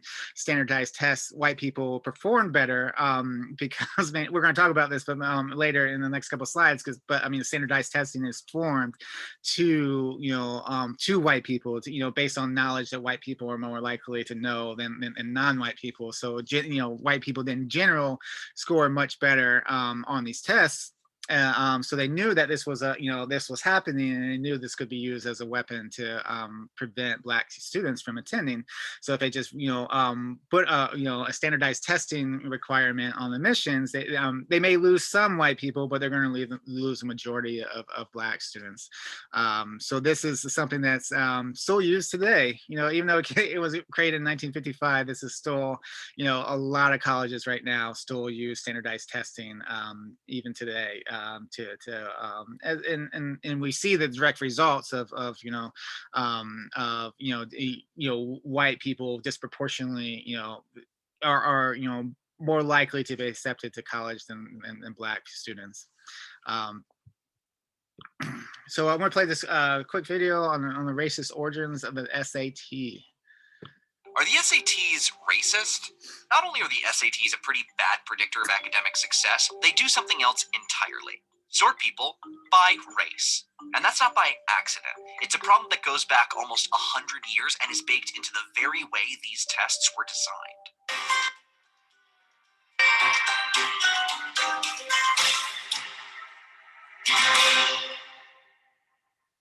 The first SAT was invented in the mid-1920s by a man named Carl Brigham, a eugenicist who became enamored with the fairly recent invention of IQ testing. After examining the IQ tests given to the military during World War I, Brigham wrote a book called A Study of American Intelligence.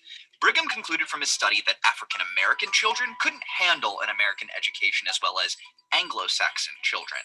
He also worried that if white Americans mixed with African Americans and Jews, the future blended American will be less intelligent. A few years later, he invented the SAT. Brigham is being approached by Princeton and Yale University and other members of the Ivy League because in the 1920s, they're going apeshit that too many Jewish boys in New York City are getting into Columbia. The SAT from its inception was designed as an IQ test, which they truly believed would enable them to identify what Carl Brigham called the Nordic stock and protect it from the non-Nordic stock. Now, by 1930, Brigham realized that his earlier conclusions about race were without foundation and had to retract them. Oops, but his test was already gaining popularity. Colleges eventually realized that the SAT was pretty bad at determining academic success, but it was pretty good at determining something else entirely, whether or not a student's parents had money. They get to disguise selection for bank accounts and dress it up and disguise it as selection for brains, as long as they've got a test that correlates in a robust way with family income, even though they know it's doing a crap job in predicting college academic performance. To this day, high scores on the SAT correlate positively to student-reported household income. Part of this is who can afford to prepare for the test and the kinds of families and households that are invested in good SAT performance. The way it disadvantages the kids is it all has to do with money, right? Parents start paying for tutors as early as the 9th grade up in more affluent areas. It's definitely better meant for people with more money than the kids who are in inner cities. Now, College Board, the group that administers the test today, told us that they're doing what they can to bolster opportunities, like offering free SAT prep courses or working with scholarship funds for Black and Hispanic students. But that still doesn't get to a really important point, which is that there are slightly different racial outcomes on the SAT. Okay, so why? Well, many look at unequal outcomes on tests and see an inherent racial difference. This is part of a long-debunked history of a field called race science, which is often used to justify inequality by chalking it up to innate differences, usually in intelligence. Now, IQ is affected by genetics, partially, but there's also a huge environmental component. IQ often goes up in areas that see big gains in things like health, nutrition, and parental literacy. For example, from 1984 to 1998, the IQ of children in Kenya rose 26.3 points. In about the last 30 years, IQ in China rose around 6.5 points. And studies show that kids adopted from poor homes and raised in wealthy homes can see an IQ gain of 12 to 18 points. So when you look at an SAT or IQ test and notice what looks like an inherent difference, what you're actually seeing is a whole system of environmental factors. The SAT is losing popularity, and now there's a growing test-optional movement of schools dropping the test entirely. but admissions offices still widely regarded as a method of determining who's best suited to attend college. And a recent analysis from the New York Times shows that Black and Hispanic students are less represented at top colleges than even in the early 1980s. But when we're building a system where the criteria for admission is based on our born privileges, why would we expect any other result? All right. So let's break that down a little bit. So I want to start off with Ibram Kendi's quote. He says, since segregationists had to first develop them in the early 20th century, standardized tests from the MCAT to the SAT to the IQ exams have failed time and again to predict success in college and professional careers, or even in truly measuring intelligence. But these standardized tests have succeeded in their original mission, figuring out an objective way to rule non-whites and women and poorer people intellectually inferior and to justify discriminating against them in the admissions process. So even from the very beginning, and this isn't just the SAT, these are a majority of these intelligence tests were created and designed by different people like, Carl Brigham in the 20s, who were, basically eugenicists, people who believed that, races had different sized brains and were, predetermined genetically to be superior and inferior. So they developed these tests basically by standardizing the test questions to be very biased towards, the kind of knowledge that white, people in white communities would have more likely, should know. And in addition to that, the video talked a lot about the environment too, as well. When you have parents that, or when you send your kids to better white schools that are more funded, or you have parents that pay for tutors, or you're just getting a nutritious breakfast every morning, for things like that. I mean, there's so many things in the environment that,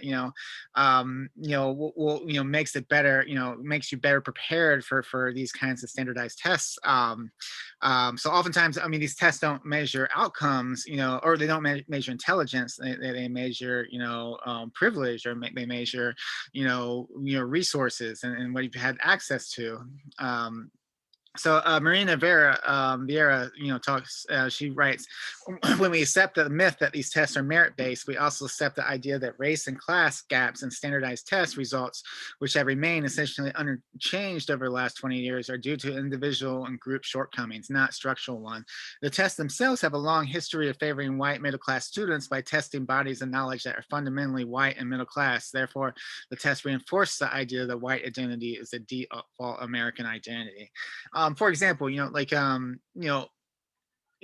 like the history. I mean, these tests focus on Eurocentric history, or they focus on white authors, or they focus on white parts of culture that white people and white communities are more likely to know, as opposed to non-white communities. That's just like one of the many ways.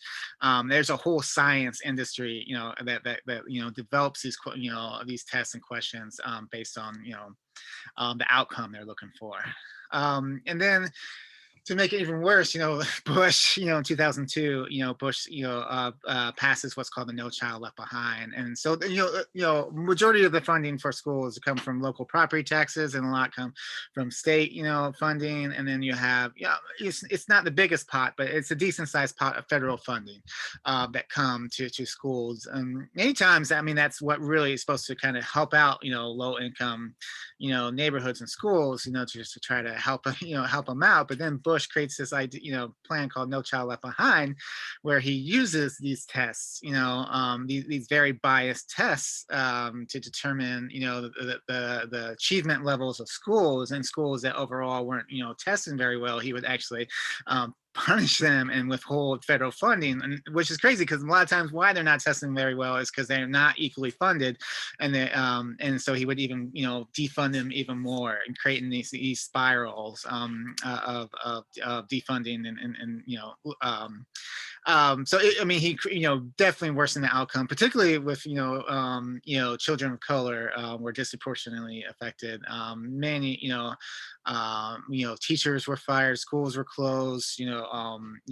It was a pretty awful policy that punished the people that basically were already being punished by our society. So Ibram Kendi also writes, the bill No Child Left Behind professed that its purpose was to keep children from being left behind, but it simultaneously encouraged funding mechanisms that decreased funding to schools when students were not making improvements, thus leaving the neediest students behind. It was the latest and greatest mechanism for placing the blame for funding inequities on Black children, teachers, parents, and public school. So this really gets to this idea of achievement gaps. We love talking about achievement gaps. We love talking about how Black schools and white schools have achievement gaps, and that and then we're like, how do we get these Black schools to achieve more and to learn more, but I mean the whole idea of the achievement gap is racist. It's this idea that I mean this isn't these schools aren't different because there's a lack of intelligence. It's a lack of opportunity. So Ibram Kendi writes a lot about achievement caps and the racism behind them. But this one quote I like a lot. It says, Americans have been led to believe that intelligence is like body weight, and that if different intellectual levels of different people can be measured on a single standardized weight scale. Our faith in standardized tests causes us to believe that the racial gap in test scores means something is wrong with Black test takers and not the tests. And the belief that inferior Black minds are capable of doing as well as superior white minds does not take away from the racist belief in the existence of a racial hierarchy itself. Let me explain. At 100 years young, this year, standardized tests has come to literally embody the American doors of opportunity, admitting and barring people from the highest ranked schools, colleges, graduate schools, professions, and jobs. Standardized tests have become the most effective racist weapon ever devised to objectively degrade Black minds and legally exclude their bodies. And there's another thing, Subversive Thread wrote this really great quote too I want to read about the achievement gap. There is no achievement gap. There's a predictable disparity in learning outcomes between well and poorly resourced communities. Calling it an achievement gap obfuscates this generational wealth and access afforded to white students. Creating an equitable educational system means decentering racist outcomes like test scores and grades and shifting resources to meet historically exploited communities, material and social emotional needs. Another way to think about this is this idea of achievement gaps is this idea of buying into all this stuff and buying into like the standardized testing as a merit-based testing. School funding is equal, that we're all in the equal situation. So achievement gaps, we're buying into this system, that is clearly racist, but we're buying into this belief that it's myth that it's all based on meritocracy. So if Black students aren't performing as well, there must be something wrong with them. So let's figure out how to fix them instead of let's figure out how to fix the system. So that's another way to think about it. So one more quote by Ibram Kendi. He likes to write a lot about achievement gaps and standardized testing. But what if all along these well-meaning efforts at closing the achievement gap have been opening the door to racist ideas? What if different environments led to different kinds of achievement rather than different levels of achievement? What if the intellect of a low-testing Black child in a poor Black school is different from and not inferior to the intellect of a high-testing white child in a rich white school? What if we measure intelligence by how knowledgeable individuals are about their own environments? What if we measure intellect by an individual's desire to know? What if we realize the best way to ensure an effective educational system is not by standardizing our curricula and tests, but by standardizing the opportunities available to all students? I really like that quote.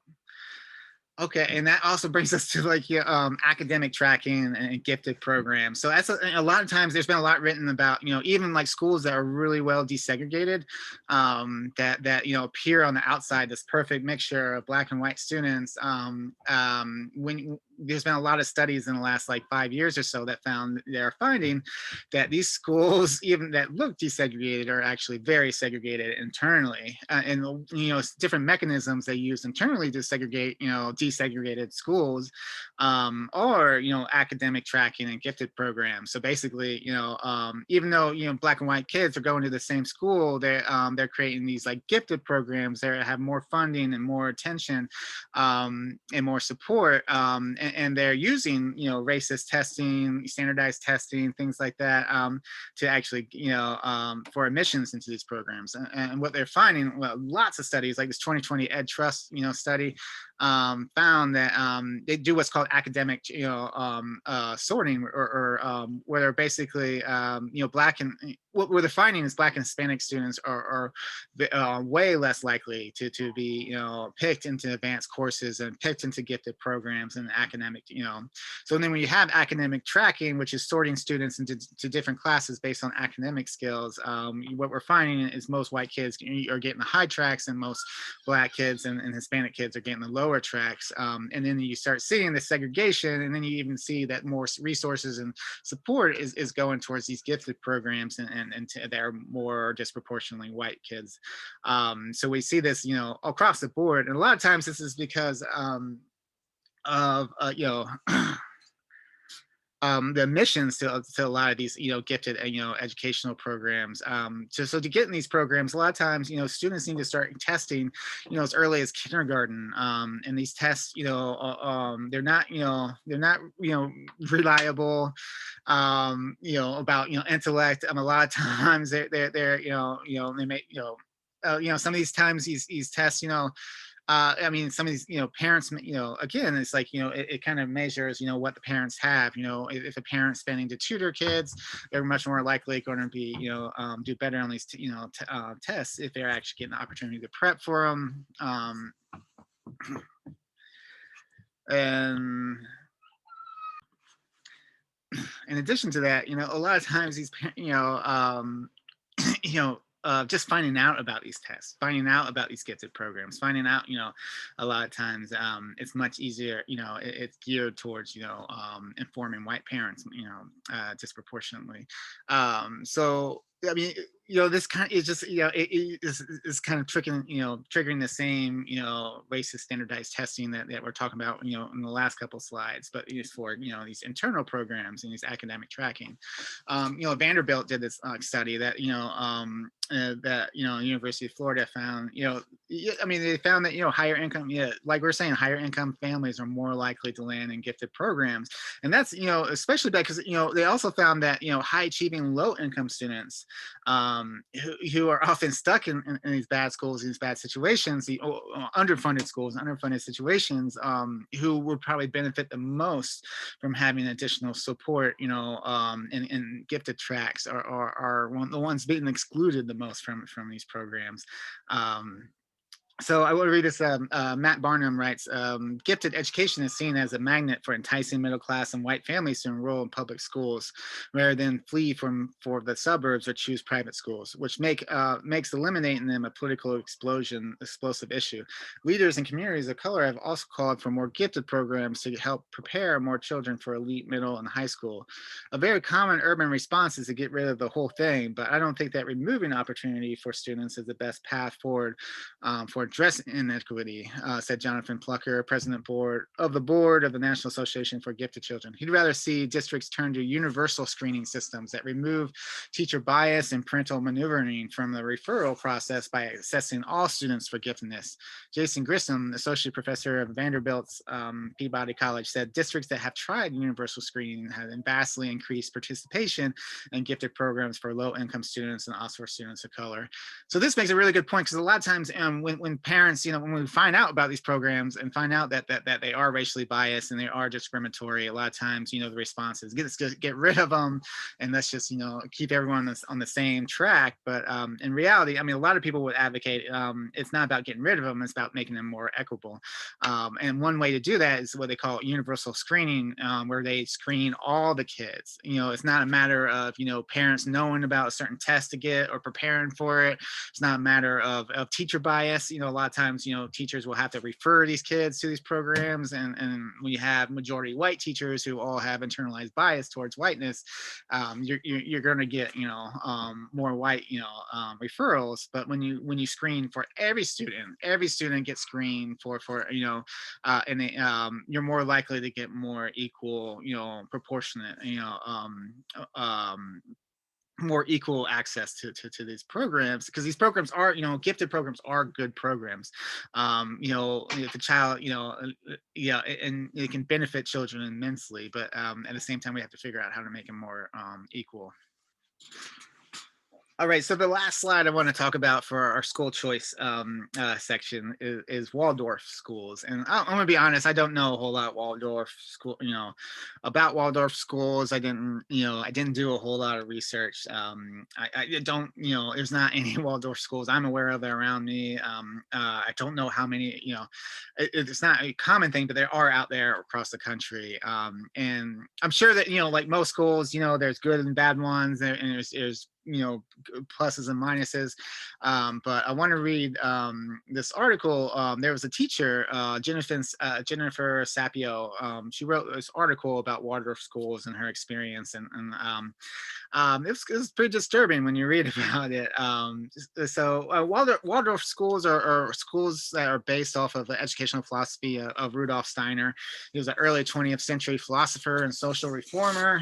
And after reading about many passages, he was definitely, it felt like he was caught up somehow in this that early 20th century racist science, this eugenics belief that there was a biological difference between races, and white people were superior and black people were inferior.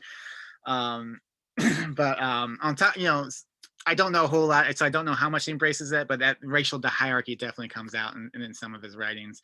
But I mean, overall, I mean, the school sounds like a cool liberal school, like a holistic educational school that's very, hands-on, nature activities, arts, experiential learning, a lot of things like that. So it seems like a cool school. And I'm sure that, like I said, there's different levels, but I just want to read this one quote from Jennifer Sapio. She talks about how her experiences where, the teachers are required to study Rudolf Steiner's philosophies. And, it doesn't mean that they're implementing those philosophies, but it just means that they're supposed to study their philosophies. And I'm sure they're encouraged to implement some parts, but there's some disturbing things in his philosophies. So I just want to read this quote that she wrote. Reading Rudolf Steiner's philosophy.